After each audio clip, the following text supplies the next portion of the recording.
Hola, ¿qué tal? Muy buenas noches, bienvenidos acá a las 8:45 ya en la fase de entrevistas y análisis, noche de jueves. Vamos a saludar rápidamente también a Cristian Castillo, que se suma como todos los jueves acá al estudio. ¿Cómo estás? Don Mario, buenas noches, aquí, listo, en una nueva edición y emisión de las 8:45, siempre a la orden.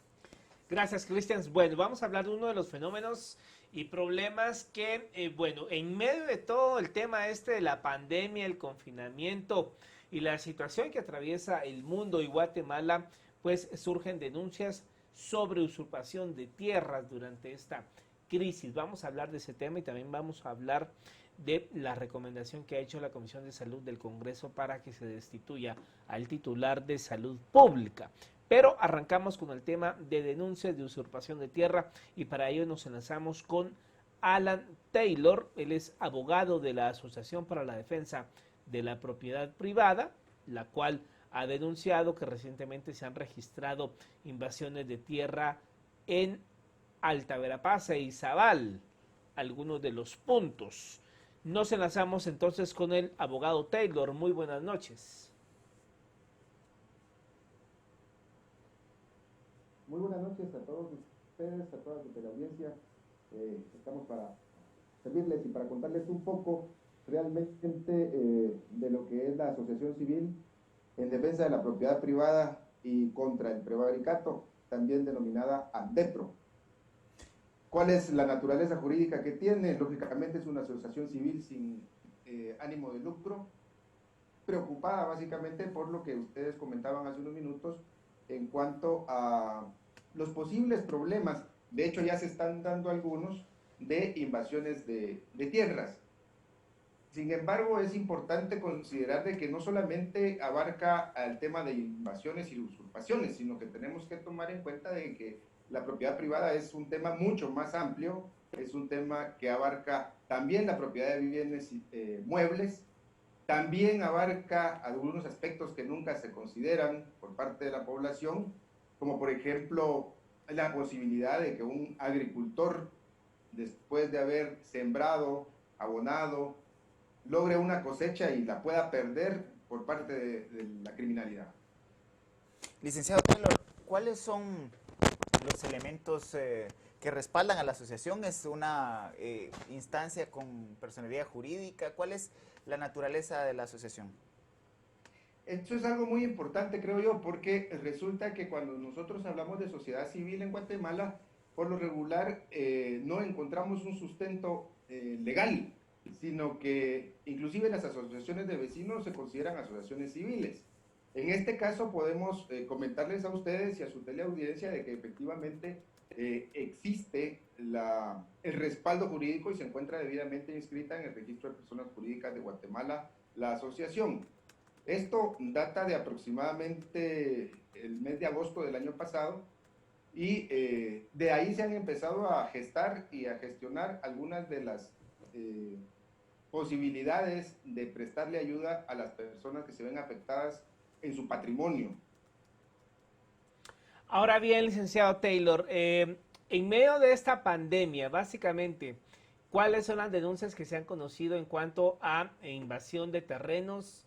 ¿En qué áreas básicamente? Y si esto ya se encuentra, digamos, en algún proceso de litigio o se ha alertado a las autoridades en cuanto a la problemática. Muy bien, nosotros tenemos conocimiento al menos de dos invasiones, una en el Estor y una en el departamento de Alta Verapaz. Sin embargo, como ustedes mismos lo comentaban hace un momento, estamos esperando la incorporación de otro del presidente de la asociación para que pudiera dar algún detalle al respecto. Sin embargo, las dos invasiones o las dos usurpaciones que se están dando en este momento o que se tienen conocimiento por parte de los propietarios hacia nosotros, se encuentran en fase de investigación. Aquí lo interesante o el punto a donde nosotros queremos llegar es a que efectivamente se ha encontrado un poco de falta de acompañamiento por parte de las autoridades en este tipo de casos, sino que en un momento determinado llega un poco tarde, ya cuando las invasiones se han producido. En el tema de las usurpaciones, el mismo código lo dice, aunque también lo dice la doctrina, es un delito de acción permanente. Entonces, todo el tiempo que las personas pasen o se mantengan en la invasión o se mantengan en la usurpación, están cometiendo el delito. En ese orden de ideas, efectivamente, puede existir la posibilidad de que la Policía Nacional Civil actúe inmediatamente. Pero, licenciado Taylor, usted dice que ya estas acciones están bajo investigación. ¿Investigación de quién? Teniendo en cuenta que el único facultado para desempeñar esa función es el Ministerio Público. Efectivamente, a eso me refiero. Nosotros y ese tema muy importante, gracias por la pregunta. Es bien importante porque nosotros lo que queremos dejar claro es que bajo ningún punto de vista una asociación civil como la que nosotros estamos en este momento presentándoles va a suplantar la labor del Estado. O sea, los órganos jurisdiccionales, el Ministerio Público, por supuesto que tienen que continuar con sus mecanismos de investigación y con sus mecanismos de control jurisdiccional, y nosotros en alguna manera lo que hacemos es apoyar a las personas en cuanto efectivamente a algún tipo de asesoría legal o algún tipo de logística que se pueda utilizar, y con esto darle herramientas tanto al Ministerio Público como a los órganos jurisdiccionales para que puedan desempeñar de una mejor manera su labor. En ningún momento se va a pretender a través de una asociación suplantar o realizar la labor que les corresponde a ellos. ¿Tienen ustedes algún mapeo, alguna cifra de cuántos conflictos hay al día de hoy en el país en cuanto a este tema? Me gustaría tal vez, don Jaime. En estos momentos hay como 1.800 casos en el país. Bueno, le damos la bienvenida entonces. Le damos la bienvenida a Jaime Arimani, presidente de la Asociación para la Defensa de la Propiedad Privada. ¿Nos puede repetir entonces cuántos casos contabilizan ustedes en cuanto a este tema de invasiones actualmente? Miren, actualmente han habido invasiones nuevas, pero andan alrededor de 1.800 invasiones en nuestro país. ¿Y predomina algún área, alguna región del país? Toda la parte de Cobán para arriba, para la frontera de México. Ahora, ese dato que usted da, licenciado Arimani, ¿es basado oficialmente en qué institución? ¿Cuál es la instancia que le da seguimiento a este tipo de hechos? El licenciado, usted sabe bien, Taylor. Sí, les estaba comentando que efectivamente el Ministerio Público es la única institución encargada de la investigación penal en Guatemala. Lógicamente, a través de esa vía es como se puede iniciar una investigación. Lógicamente, los mecanismos para poder presentar la denuncia son a través del Ministerio Público directamente, a través de la Policía Nacional Civil o en un juzgado de paz o en un juzgado de instancia. Ahí se pueden presentar las denuncias. Sin embargo, todas, al final de cuentas, inclusive que se presenten en los juzgados correspondientes, van a ir a hacer reconocimiento de trámite respectivo en el Ministerio Público. Y es el Ministerio Público el que recaba las investigaciones, el que recaba la documentación correspondiente, porque lógicamente tienen que acreditar de alguna manera la legítima posesión o legítima propiedad de un bien inmueble. Ya con esos elementos de investigación plenamente establecidos por el Ministerio Público, se hacen las gestiones ante los órganos jurisdiccionales y se pide en la mayoría de casos, porque esto por lo regular termina en desalojos. Lógicamente que hay procedimientos, que hay procesos, inclusive pueden haber procesos de conciliación en los cuales se pueda llegar a feliz término un conflicto de tierras en un momento determinado. Pero si no se puede de esa manera, se tendrá que ir a una solicitud de un desalojo, donde se solicitan también el acompañamiento de las fuerzas de la policía y del ejército en algunos casos. Ahora bien, licenciado Arimani, según el mapeo que ustedes dan de las regiones del país donde donde las invasiones se reportan la mayor cantidad de casos, estamos hablando de regiones limítrofes con México, regiones en donde, hay que decirlo, es tierra de nadie, o sea, hay puntos ciegos, contrabando, narcotráfico, trata de personas, en fin. ¿Qué tanta relación puede tener esto con grupos criminales? Yo creo que prácticamente el que invade una finca ya es un criminal, ¿verdad? Es decir, ya hablando sobre nuestras leyes, el que rompe las leyes ya es un criminal. Ahora esta es una asociación que nosotros formamos para defender que se respeten los derechos de las personas, iniciando primero con la libertad para actuar en una sociedad dentro de las normas legales. Y en segundo lugar, para apoyar al sistema judicial, para resolver con justicia los casos que se presenten ante los tribunales, lo cual debe cumplirse sin importar el poder económico o el poder político. Cuando nosotros hablamos de bienes económicos, nos referimos al respeto a los bienes adquiridos a través del esfuerzo y el trabajo personal y familiar, que inicia en su orden con el salario, pequeñas propiedades y llegando hasta las grandes propiedades. Normalmente los más pequeños son los que más les cuesta defenderse, y los abusos vienen desde hasta en los jueces, los forzan a veces a dar dictámenes bajo amenazas. Estamos viviendo en un país bastante difícil y las invasiones son terribles porque a veces entran los jueces, desalojan. Una señora ahí responsable dijo de que uno tenía que resolver, negociar con el que le invade. Imagina que si usted llega a su casa y encuentra a unas personas viviendo en su garaje, su carro, por ejemplo, porque dice que no tienen dónde vivir, va a tener que negociar con ellos para sacarlos. Es decir, la propiedad privada la están acabando. Y no se trata de que nosotros no queramos que la lucha de una sociedad es para que todo el mundo tenga dónde vivir y comer bien, educación de sus hijos y salud. Se trata, ese es precisamente el trabajo de esta asociación, apoyar al Estado. No estamos peleando con el Estado, ni estamos peleando con los jueces, estamos apoyando a los jueces para que puedan resolver con justicia sus casos. Ahora, licenciado Taylor, una vez que hay sentencia, en el caso de desalojos hay una serie de protocolos nacionales e internacionales que se deben seguir, principalmente porque en casos en donde las comunidades invaden porque efectivamente no tienen acceso a la tierra, hay condiciones socioeconómicas que empujan a ese tipo de acciones. ¿Cuáles son las experiencias de la asociación respecto y cuál es el criterio que tiene la asociación respecto de estos protocolos de desalojos que tienen que respetarse a nivel nacional e internacional?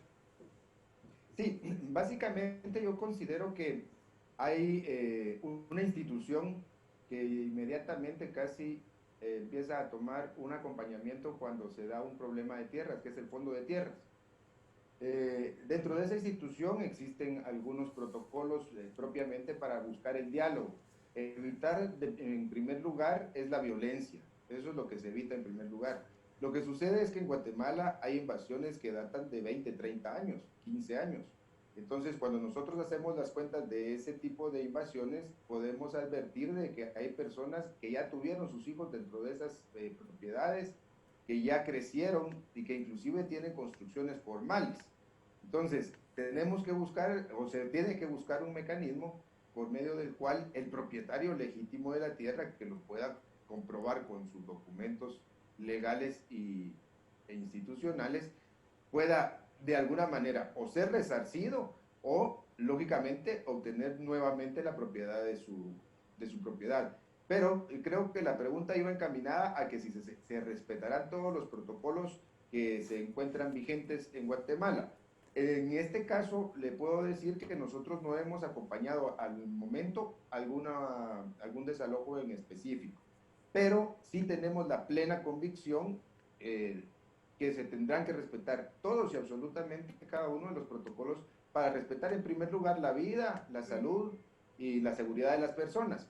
Pero sí creemos que, como lo decía el anterior colega, tenemos que tener la seguridad de que los jueces puedan contar con las herramientas básicas para dictaminar y dar las órdenes correctas de desalojo.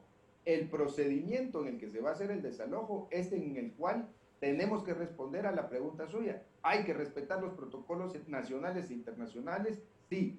Tenemos que hacer efectivamente un protocolo interno para poder nosotros decirle a las personas cuáles son los requisitos que se van a tener que llevar a cabo por parte de las instituciones del Estado. Porque aquí es bien interesante y bien importante que estemos claros que la asociación no se va a permitir hacer ningún desalojo, sino que acompañar a los propietarios, acompañar a las instituciones o al Ministerio Público, acompañar al organismo judicial o los jueces, en su caso, ver y advertir si existe algún tipo de presión, algún tipo de amenaza puntual y sobre todo, inclusive si se necesita prestar algún tipo de seguridad a estas autoridades, es hacer las gestiones correspondientes ante sus autoridades superiores para que les den ese tipo de seguridad. Nosotros tampoco vamos a prestar seguridad a los jueces y a los fiscales. Ellos tienen sus propias instituciones, pero en muchos casos podemos ver que los jueces callan precisamente porque en las comunidades, por ejemplo, en Ixcán tenemos un juez de primera instancia.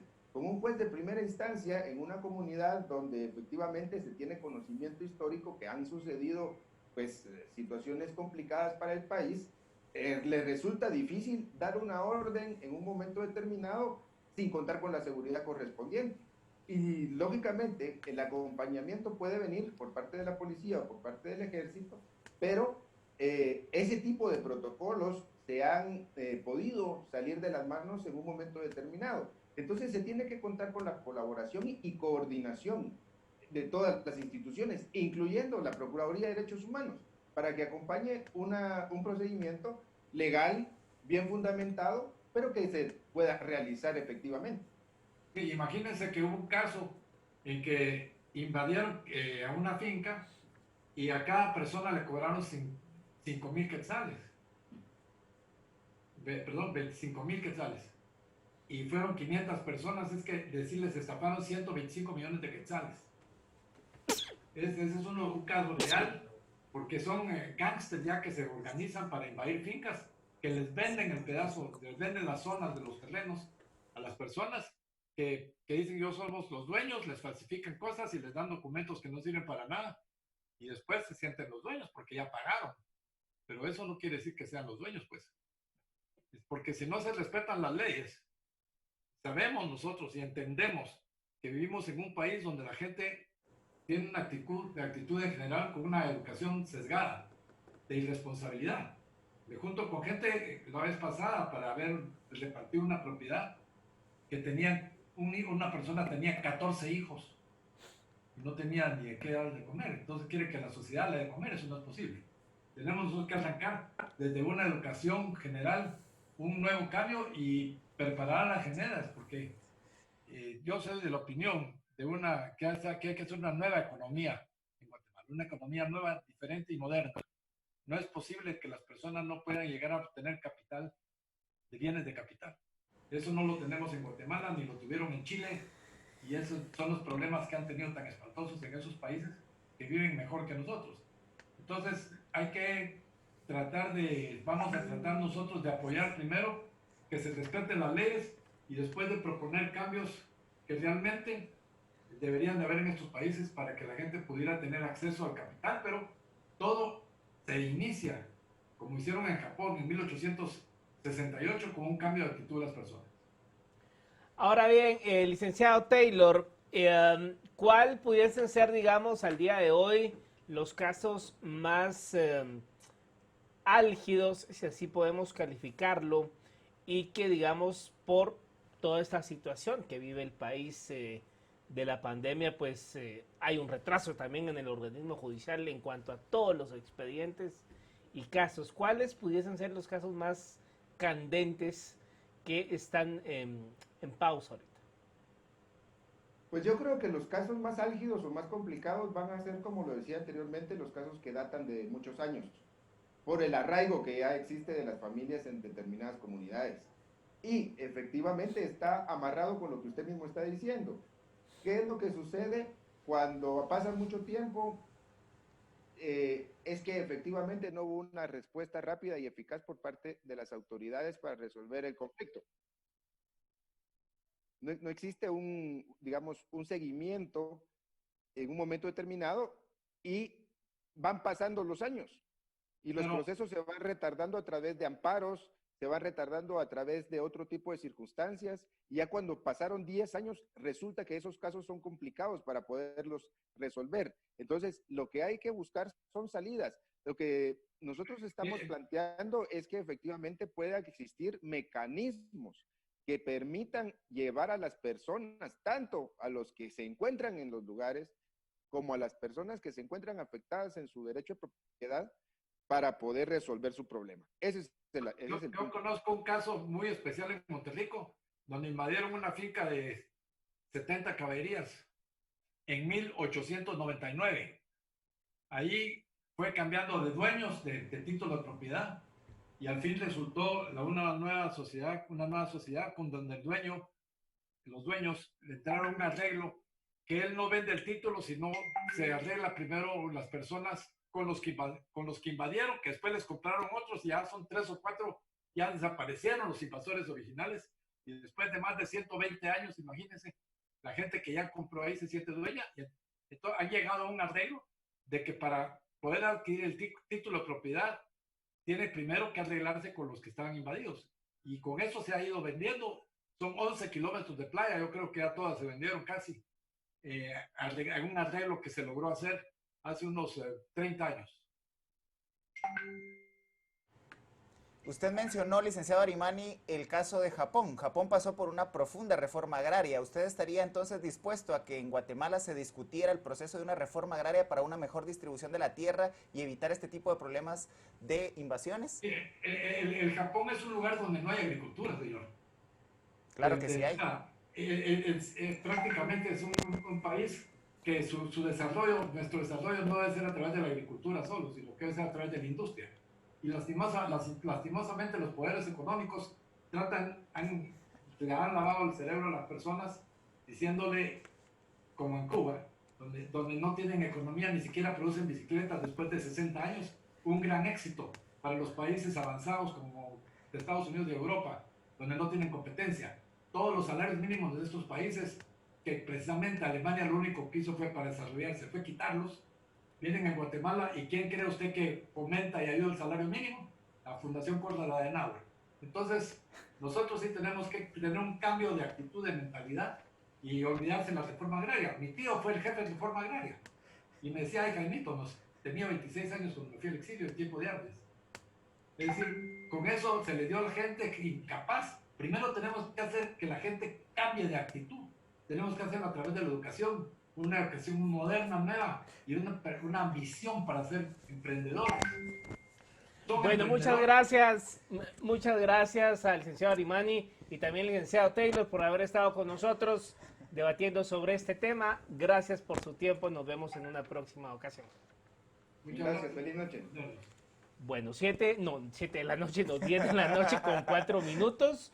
Vamos a hacer una pausa y volvemos para hablar acerca de esta recomendación que ha hecho la Comisión de Salud del Congreso de la República para que se destituya al titular de Salud Pública, el doctor Monroy. Ya venimos.